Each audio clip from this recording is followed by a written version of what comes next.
Deus, paz do Senhor, bom dia a todos. Quem é que está acordado uma hora dessa, 5 da manhã? Como é bom poder acordar e colocar o dia na presença do Senhor. É muito bom acordar antes do sol, jogar energia positiva, clamar os céus, conectar nossa alma com o divino, com o supremo, com o Rei da Glória, para poder começar o dia fortalecido, começar o dia na presença do Senhor. Eu quero compartilhar uma palavra de Deus. Nós vamos aqui meditar na palavra, vamos orar ao Senhor, e eu te convido também a encaminhar para algumas pessoas para a gente começar esse momento, amém? Vamos começar fazendo oração. Deus, em nome de Jesus, eu levanto essa minha vida, minha voz em oração, juntamente com cada um que aqui já está, e mais que irão, Senhor, ouvir essa palavra. Meu Deus, nós queremos conectar nossa alma, Senhor, com o Teu Espírito, o nosso Espírito, Senhor, da glória, com o Teu Espírito, e atrair, trazer de Ti toda a sabedoria, Senhor da glória, porque a Tua palavra diz que em Ti estão escondidos todos os tesouros da sabedoria e do conhecimento de Deus. E nesse momento nós conectamos ao céu, suplicando e crendo que o Senhor se manifestará na nossa vida e aclarará, trará na nossa vida mais e mais sabedoria, discernimento, visão, para que assim nós possamos nos fortalecer e caminhar confiando em Ti. Muito obrigado, meu Senhor. Muito obrigado em nome de Jesus. Amém. Glória a Deus. Eu quero compartilhar com os irmãos Salmo de número 103. Vamos ler, né, irmãos? Vamos ler esse Salmo 103, são 22 versículos muito edificantes. 22 versículos muito edificantes. A palavra de Deus, ele diz assim: bendize, Salmo 103, primeiro. Bendize, ó minha alma, ao Senhor, e tudo que há em mim, bendiga o seu santo nome. Veja que ele já começa bendizendo ao Senhor. Bendizer a Deus é louvar a Deus, é exaltar a Deus. Quando ele diz, ó minha alma, o que é a alma? Quando se vai estudar a doutrina da alma, a alma é a sede das emoções. Na alma nós se alegramos, nós rimos, choramos, comemoramos. Aquela euforia, aquela alegria de Deus, ela invade o nosso ser. A alma é a vida como um todo, mas também é a sede de todas as nossas emoções. É chamado de alma. E o salmista, ele convida a alma dele para bendizer a Deus, para louvar a Deus. Ou seja, ele está dizendo, ele está convidando a adorar a Deus com todas as suas emoções. É por isso que não existe adoração a Deus sem emoção. Não existe eu adorar a Deus estático, parado. Se tem adoração, tem movimento. Se tem adoração, tem expressão de emoções. É por isso que ele faz, ele convida a Deus, ele convida a alma dele a adorar a Deus, dizendo, bendize a minha alma ao Senhor e tudo que há em mim. Perceba que ele diz, e tudo que há em mim. É interessante, os judeus, quando vão orar, no muro das lamentações, ele coloca o seu kippá em cima, né? Reconhecendo que Deus está acima, e eles começam a orar fazendo esse movimento. Eles oram assim. Para quê? Eles entendem o que o Salmo diz, que todo o corpo dele deve louvar a Deus. Logo ele entende que adorar a Deus tem que ter movimento.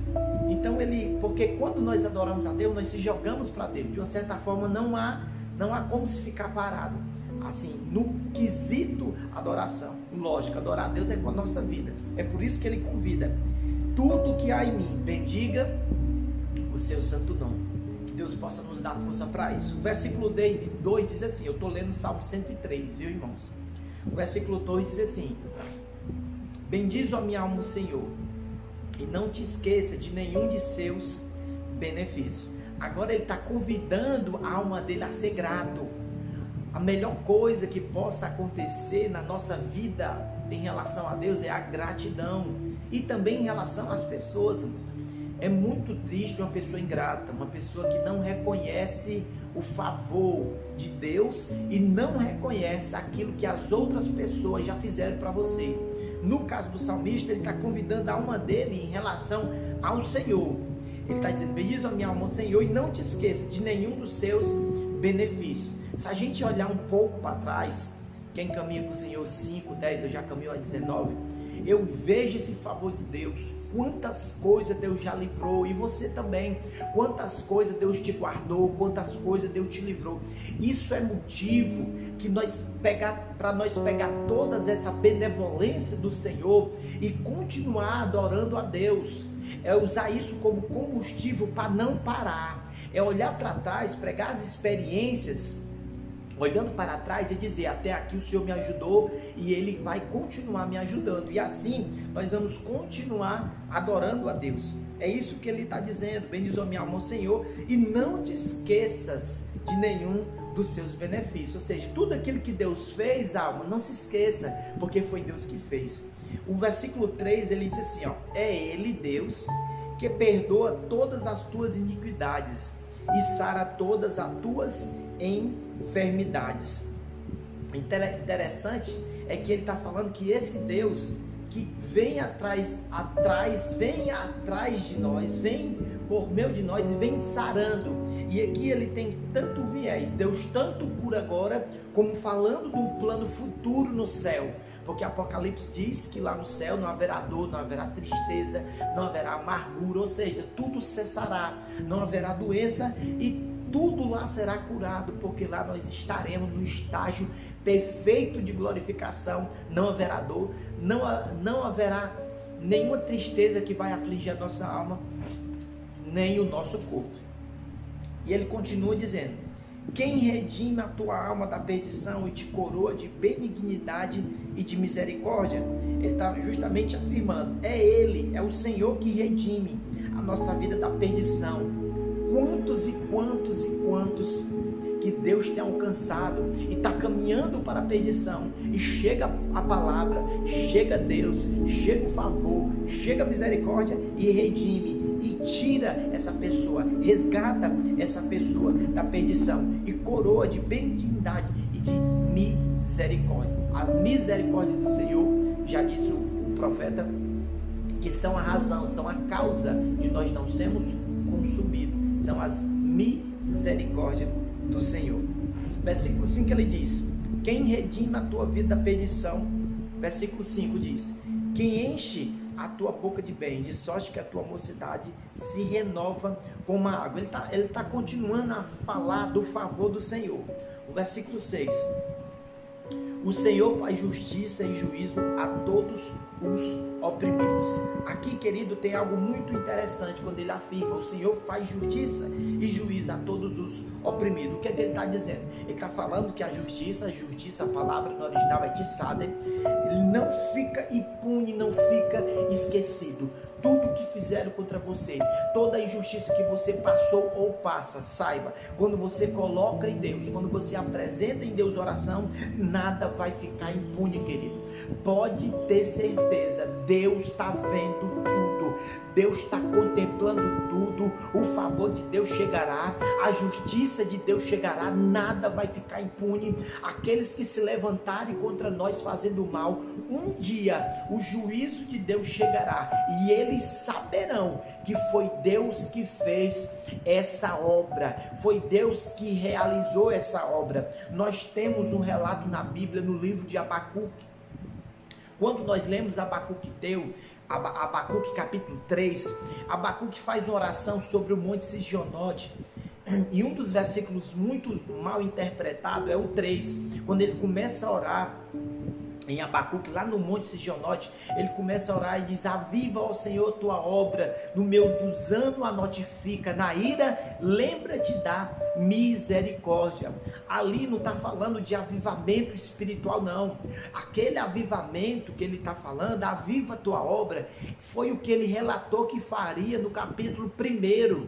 E o que foi que Deus relatou? A nação estava pecando, a nação estava afastando de Deus, ele estava olhando e mesmo assim o ímpio estava prosperando, e Deus estava dizendo que ia trazer juízo sobre aquela nação ímpia que estava oprimindo o seu povo. E ele vai orar e pede: Senhor, aviva a tua obra, Noutra tradução diz assim: Senhor, confirma a tua obra, confirma o que tu disse que faria. E o que é que Deus disse que faria com aquela nação? Era trazer o juízo, e trouxe o juízo.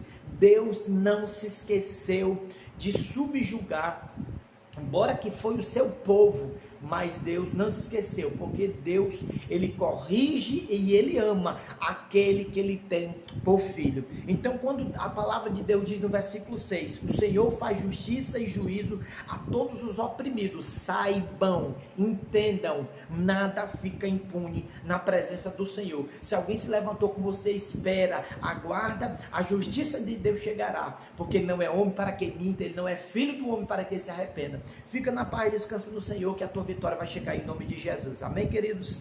O versículo 7 ele diz: fez notórios seus caminhos a Moisés e os seus feitos aos filhos de Israel. Foi a nação que mais viu milagre, que mais viu o poder de Deus, que mais viu transformação de Deus, sem dúvidas, foi o povo de Israel. Fez notórios seus caminhos a Moisés e os seus feitos aos filhos de Israel, na saída ali, na manifestação das 10 pragas. Versículo 8: misericordioso e piedoso é o Senhor, longânimo e grande em benignidade. Por que isso, irmão? Olha só, misericordioso e piedoso, por quê? Longânimo, por que isso? Por causa da misericórdia de Deus. Deus, ele dá tempo para a pessoa voltar. Deus, ele dá tempo para a pessoa se converter, para a pessoa deixar o seu mau caminho, como diz o profeta Isaías, buscar o Senhor. E o homem mau deixa o seu caminho e se converta ao Senhor. É pegar essa mulher, atrair esse homem, atrair essa mulher, para que ele possa entender o favor de Deus e a misericórdia do Senhor. Agora nós temos que entender uma coisa muito interessante. Tem pessoas que não entendem. A pessoa passou a vida toda fazendo desgraça, a vida toda fazendo miséria, plantando semente do mal. Aceita Jesus. Aí as coisas, ao ver dela, começam a dar errado. Ela diz: como é que pode? Deus estar comigo, eu aceitei a ele, eram as coisas para dar tudo certo. Mas entenda, filho, você plantou, você passou uma vida toda plantando semente do mal. Aquela semente vai brotar e não vai nascer uma árvore boa. O que vai acontecer com você é que Deus, pela misericórdia, vai te fortalecer, vai te dar força e você vai vencer se continuar. Mas aquilo que você plantou, não é porque eu aceitei Jesus que vai abonar a minha plantação. Não existe isso, querido. A Bíblia diz aqui, ó, ele é misericordioso, ele é piedoso, ele é longânimo e grande em benignidade. O favor de Deus nos alcança, nos fortalecendo, para justamente acontecer isso, para a gente poder vencer, para a gente poder superar. O versículo 9 diz assim: não repreenderá perpetuamente, nem para sempre conservará sua ira. É justamente o que ele está falando. Não é um Deus que está irado direto, não. A misericórdia dele vai dizer: não, meu filho quer melhorar, meu filho está melhorando, eu vou ajudar. O versículo 10, ele diz: e não nos tratou segundo os nossos pecados, nem nos retribuiu segundo as nossas iniquidades. Imagina se Deus fosse, é aí que entra a misericórdia e a benignidade, retribuir por todas as nossas desgraças. Aquilo que você plantou foi, mas tudo que você fez, Deus querido, ele não vai retribuir, porque ele é misericordioso. O versículo 11: pois quando o céu está elevado acima da terra, assim é grande a sua misericórdia para com os que o temem. Ou seja, quando eu temo a Deus, quando eu temer a Deus, não é ter medo de Deus. Temer a Deus é respeitar a Deus. É por isso que muitas pessoas não temem a Deus. Por quê? Elas não temem porque elas fazem o que dão na telha, cometendo pecado após pecado. Elas não temem. Quem teme a Deus, respeita a Deus. Quem teme a Deus, procura viver conforme a sua palavra. Quem teme a Deus, procura andar segundo os seus estatutos. Quem teme a Deus, procura viver segundo a palavra do Senhor. Temer a Deus não é ter medo de Deus. Temer a Deus é respeitar a Deus. E o versículo de número 12 ele diz: quando está longe o Oriente do Ocidente, assim afasta de nós as nossas transgressões. Assim é quando Deus chega de nós, Ele pega as nossas transgressões e leva no mar do esquecimento. O versículo 13, continuando, nós estamos lendo o Salmo 103. O versículo 13 ele diz: como um pai se compadece de seus filhos, assim o Senhor se compadece daqueles que o temem. Mais uma vez a palavra temer. É assim que Deus faz, assim como o pai se compadece do seu filho, de igual modo Deus se compadece daqueles que o temem, daqueles que o respeitam. Porque tem pessoas, amado, dizendo que é de Deus aí. É só você, eu sou de Deus, mas não teme a Deus. Fica uma vida de pecado após pecado, não respeita pais, não respeita mãe e nem respeita a Deus. E é por isso que essas pessoas, elas não temem a Deus. E se elas não temem a Deus, Deus não vai se compadecer delas, porque essa misericórdia do Senhor é para aqueles que o temem. Versículo 14. Pois Ele conhece a nossa estrutura, lembra-se do que somos pó. Deus sabe do que somos feitos, amado. Nós somos só pó, nós somos só poeira, nós somos só barro. E Deus olha para nós e diz: Ele é tão pequeno e faz tanta coisa errada, por que não Ele quer me temer? E assim Deus olha para nós, e por causa dessa nossa pequenez, a misericórdia de Deus nos alcança. O versículo 15 ele diz: porque o homem são seus dias como a erva, como a flor do campo, assim floresce. Eu vou ler o 16 que é complemento. Pois passando por ela o vento logo se vai, e o seu lugar não conhece mais. O que é isso? É falando justamente da nossa estrutura pequenez que é. É por isso que às vezes nós ficamos a pensar quantas pessoas, irmãos, com tanta ignorância na sua vida, com tanta soberba na sua vida, e o sábio Salomão já disse que a soberba ela precede a queda. As pessoas muito arrogantes, soberba, logo cairão. Por quê? Porque Deus dá graça aos humildes, mas Deus abate os exaltados. E nós precisamos a entender e compreender essa palavra. O versículo de número 17 diz: mais uma vez a misericórdia. Mas a misericórdia do Senhor é de eternidade em eternidade. Sobre quem? Sobre é acima, sobre é embaixo, sobre aqueles que o temem. Mais uma vez a palavra temer. E a justiça sobre os filhos dos filhos. Então a misericórdia do Senhor é de eternidade em eternidade. E alcança quem? Mais uma vez, aqueles que o temem. Mais uma vez eu digo, temer a Deus é respeitar a Deus. E se eu respeito a Deus, eu também respeito o próximo. Diz assim o 18: a misericórdia dele é sobre os que o temos, sobre que os temem. Ele faz justiça sobre os filhos dos filhos. Versículo 18: sobre aqueles que guardam o seu conserto e sobre os que lembram dos seus mandamentos para os cumprirem.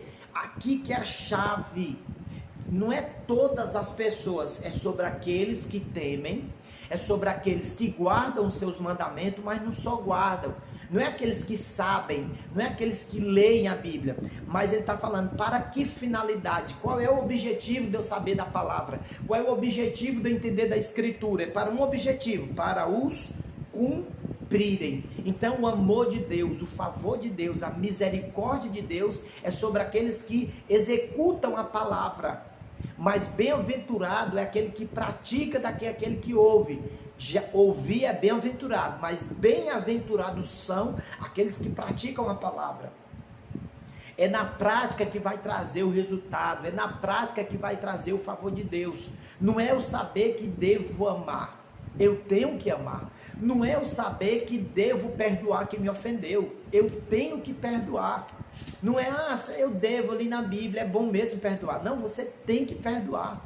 A palavra de Deus diz isso. Nós temos que perdoar, liberar perdão. Entenda, querido, o maior alvo, quem é mais beneficiado quando perdoa é a própria pessoa que libera perdão. É por isso que a Bíblia nos adverte que nós não devemos deixar nenhuma raiz de amargura brotar no nosso ser. Por quê? Porque isso nos prejudica. E onde é que essa raiz nasce? Com a falta de perdão. Quando alguém te magoa, quando alguém fala mal de você, e você sabe que essa pessoa, você gera no seu coração aquela angústia, aquela dor, isso faz mal para você, mas é libertador quando você libera perdão. Embora que a pessoa ainda esteja chateada, mas quando você libera o perdão, diga, ó, eu libero, eu perdoo, você sente aquela paz no espírito, como a palavra de Deus diz, aquela paz que excede todo entendimento, aquela paz inexplicável que não dá para compreender, porque você liberou, você jogou para fora aquilo que estava ali aprisionando. Então, quem se beneficia mais com perdão é a própria pessoa que libera o perdão, que pratica a palavra. E essa pessoa que pratica a palavra, o favor de Deus, segundo o salmista, chega na vida dela, que é justamente o que ele está falando aqui no versículo 18. Olha, ele está dizendo, ó, sobre aqueles que guardam o seu conserto e sobre aqueles que lembram os seus mandamentos para os cumprirem, para executar. Versículo 19 diz assim: o Senhor tem estabelecido o seu trono nos céus, e o seu reino domina sobre tudo. A Bíblia diz, em outras passagens, que o mundo jaz no maligno, mas Deus nunca perdeu o controle. Tudo o que acontece, tudo o que está acontecendo, tem o controle de Deus, porque o trono dele está estabelecido. E tanto é que o fim está próximo e ninguém vai parar aquilo que está determinado para os tempos do fim, porque Deus ainda domina tudo. E isso meu irmão, é algo que traz para nós esperança, é saber que nós não estamos aqui em vão, saber que Deus ainda está no controle, guardando, livrando, protegendo. E isso é maravilhoso quando se tem essa certeza, essa fé. E o que é a fé? A Bíblia diz em Hebreus 11, ora, a fé é o firme fundamento das coisas que se esperam e a prova de fatos que não se veem. Ou seja, eu acredito que Deus é o controle de tudo, eu acredito que Deus está no controle de tudo, por isso eu vou viver em paz, porque a minha vida eu já entreguei no Senhor, eu confio no Senhor, e Ele está cuidando de mim, e nada que me cerque vai me entender, porque o Senhor é a minha fortaleza, o Senhor é a tua fortaleza. Pega essa palavra nessa manhã, em nome de Jesus de Nazaré. O trono dele está estabelecido, não há nada que possa abalar. Versículo 20, bendizer ao Senhor, anjos seus, magníficos em poder, que cumpre suas ordens, obedecendo a voz da sua palavra. E agora ele conclava, ele chama os anjos a bendizer o Senhor. Estamos no versículo 20, glória a Deus, ao qual ele convida os anjos para bendizer a ele, porque na realidade tudo que está no céu, na terra e embaixo na terra se submete à autoridade dele, se submete ao senhorio de Deus, porque ele tem um atributo todo poderoso, onipotente, e todos os que estão ao seu redor o prostam para o adorar. Glória a Deus, se dobra na sua presença. O 21 diz, bendizei ao Senhor todos os seus exércitos, vós ministros seus, que executais o seu beneplácito. Ele está convidando agora de uma forma geral, um conclave geral, para se bendizer. E o 22, para finalizar, ele diz, bendizei ao Senhor todas as suas obras, em todos os lugares do seu domínio. Bendiz, ó minha alma, ao Senhor. E ele termina falando tudo, bendizer a ele, ele termina dizendo, bendizei, ó minha alma. No começo dessa pregação, nós fizemos oração e o Salmo 103, quando ele bendiz, ó minha alma, ao Senhor, e tudo que há em mim bendiga o seu santo nome. E ele termina chamando todo mundo para bendizer, e diz, bendiz, ó minha alma, ao Senhor. E eu falei, a alma é o quê? É a sede das emoções, e ele chama nossas emoções, ele chama a nossa vida para adorar a Deus por completo. Adorar a Deus, querido, é além de dar glória, além de dizer louvores ao Senhor, aleluia ou glórias a Deus, é com o corpo, é com a ação, é com a vida, é tentando viver o que a palavra de Deus diz, é tentando viver o que as profecias, o que está registrado na palavra de Deus em relação a Deus e em relação ao próximo, é buscando ao Senhor e não só entendendo o que a palavra de Deus diz, mas praticando o que a palavra de Deus diz. Tudo na nossa vida vem o resultado, não é quando eu sei de algo, é quando eu pratico esse algo, é quando eu executo esse algo. E a palavra de Deus não é diferente.